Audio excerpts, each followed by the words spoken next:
Greetings, toiletarians. I'm your host, Toilet Terry, and you guys are all watching Toilet Talk with Terry. That's me, obviously.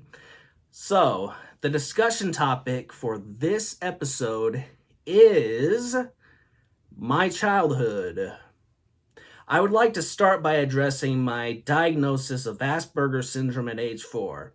Asperger's is a disorder on the autism spectrum that affects one's ability to socialize, critically think, and it includes limited interests, if you will.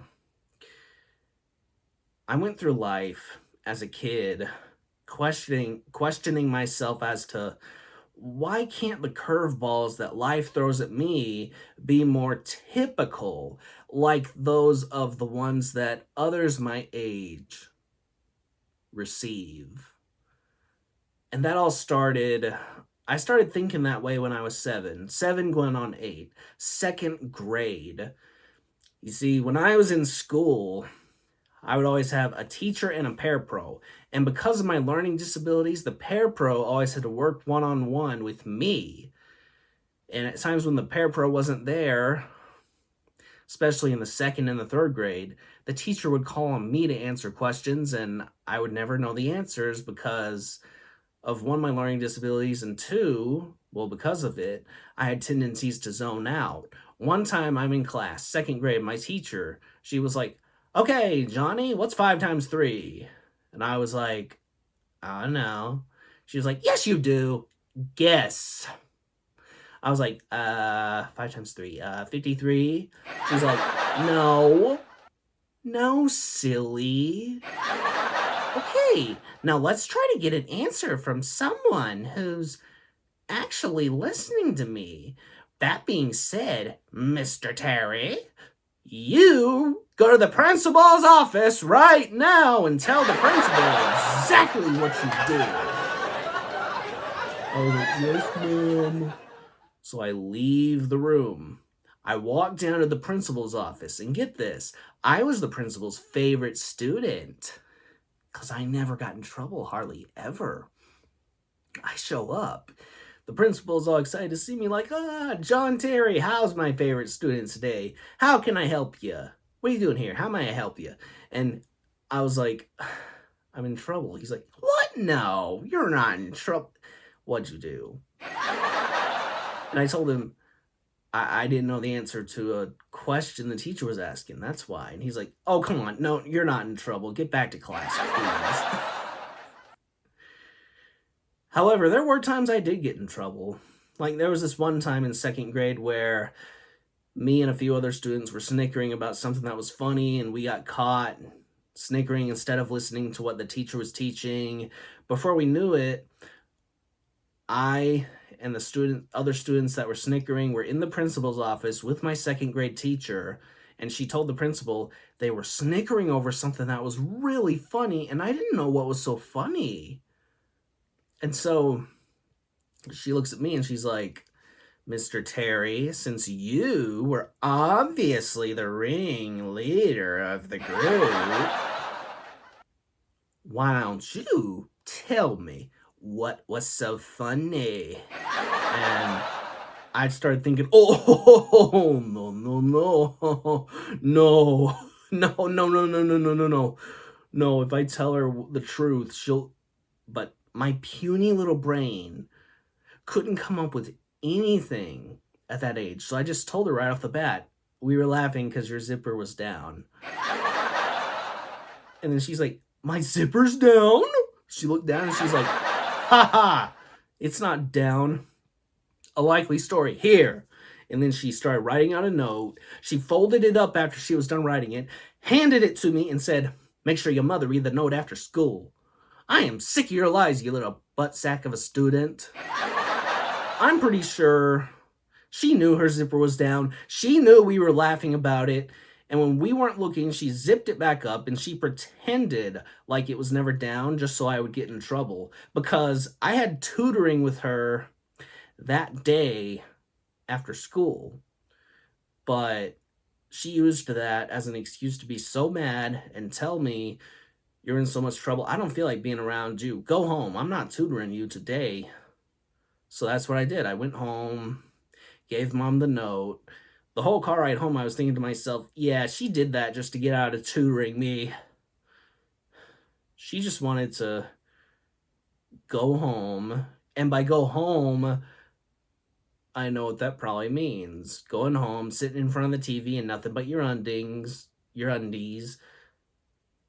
watching the depressing news to the point where you're crying your eyes out. So I unfold the note. I hand it to my mom. I don't even bother reading it. To this day, I still don't know what the note said.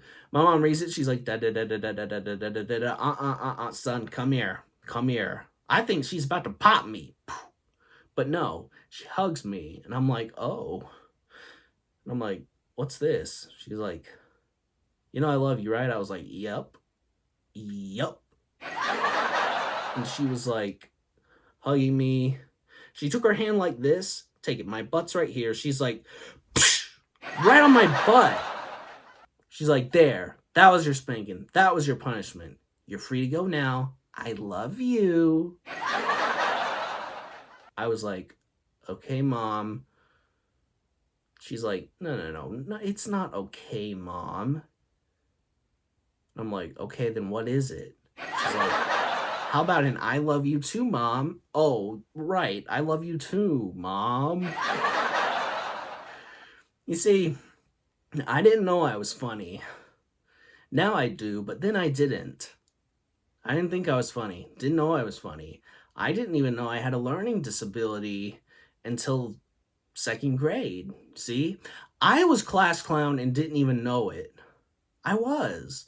And I didn't even have to try. I was so young and naive, and it was just so hard to be embarrassed by anything, even if it was farting in class. I remember my second grade teacher, she thought it was so rude to fart or burp in class. Whenever we did it, she would send us to the principal's office. But sometimes I would forget about the whole sending people to the principal's office thing.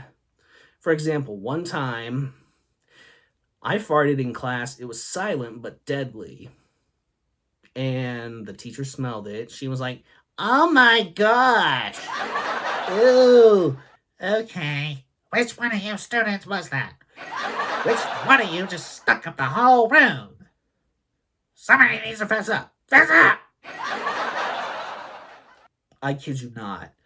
I was like Jim Carrey in the movie Liar Liar. I just raised my hand. I was like, it was me. She was like, oh my gosh, Mr. Terry. You stunk up the whole room. How dare you? And then she takes a bottle of Febreze and starts spraying. She's like, oh my gosh, you stuck it up in here.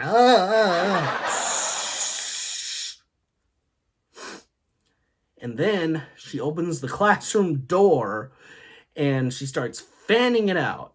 And then she takes the door and starts fanning it out with the door. She's like, okay, with that done, Mr. Terry, you're done. That's it. Go to the principal's office right now and tell him exactly what you did. I was like, yes, ma'am. No, I didn't cry. Seriously, though. I mean, she thought it was that rude. I would burp in class. She'd be like, excuse you? What do you say? And I took that as a trick question because of my learning disability. I just... Any other student would have just said, excuse me, sorry, but I didn't know the answer. So I was like,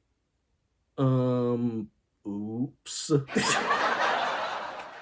She was like, no, try again. I was like, I don't know. She's like, yes, you do. I was like, No, no. You stupid. No, no. What's 9 plus 10? 21? You stupid. I was like, that. I said, I know, a lot when I was a kid. Second grade through fifth grade. They asked me a question. Every time I'd answer, I know, I know, I know, I know, I know, I know, I know, I know, I know. Finally, in the fifth grade, one time when I said, I know, the teacher was like, Mr. Terry, you have got to eventually say something other than, oh no. She literally mocked me and was like, you have got to say something other than, I don't know. I was like, okay, I'll try. And I remember another time, a little before that, one of my other teachers asked me, I don't mean to be rude or anything, Mr. Terry, but why is your answer to everything always I don't know? And then I answered, I don't know. I was also so literal. So literal. I remember one time at recess, I accidentally hurt another kid. I didn't know he was sleeping at the bottom of the slide, so I go down the slide and I end up pushing him off the slide with the bottom of my feet, and it hurts him really bad. His head lands on the concrete. He starts bleeding. Before we know it, we're in the principal's office. My mom's there, his mom's there, and his mom and even himself are very understanding with me.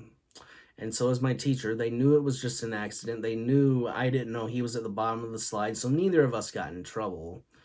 If any one of us deserved to, though, it would probably have been me. But I was so literal that when my mom looked at me and said, say you're sorry, I said, you're sorry. I was also so literal that when my mom tried to make, illustrated schedules for me and my sister, at the part where it said brush teeth, it was a picture of a little boy, a cartoon of a little boy in a green shirt brushing his teeth. For months, I would not brush my teeth unless I was wearing a green shirt. I was that literal. I was also so literal that one time, back in the day when my younger sister, Annabelle, was a baby, my dad would sing a song to her every night called There Goes My Life. And I thought that by my life, he was referring to her, and he was. One time, we're just all in the kitchen minding our own business. Mom and Dad aren't paying any attention to me or her. She starts peeking in the trash can, and I look over at Dad and I say, Dad, your life is in the trash can. He's like, what? What? He's just busting out laughing, like, what? What? And I go, your life is in the trash can. He's like, what? And I go, your life, she's in the trash can. And he looks, and she's literally in the trash can. All that being said, I was such a nutcase when I was a child. So I guess the moral of this episode is, whether we grow up to be a nutcase or not, we're all nutcases in our childhood. And that's all I have to say about that. Anyway, hope you guys enjoyed this video, this discussion topic. Don't forget to drop a like on this video if you liked it. Hit that subscribe button for more upcoming content, which will be amazing. You won't want to miss it. All right. Keep it real. Peace out.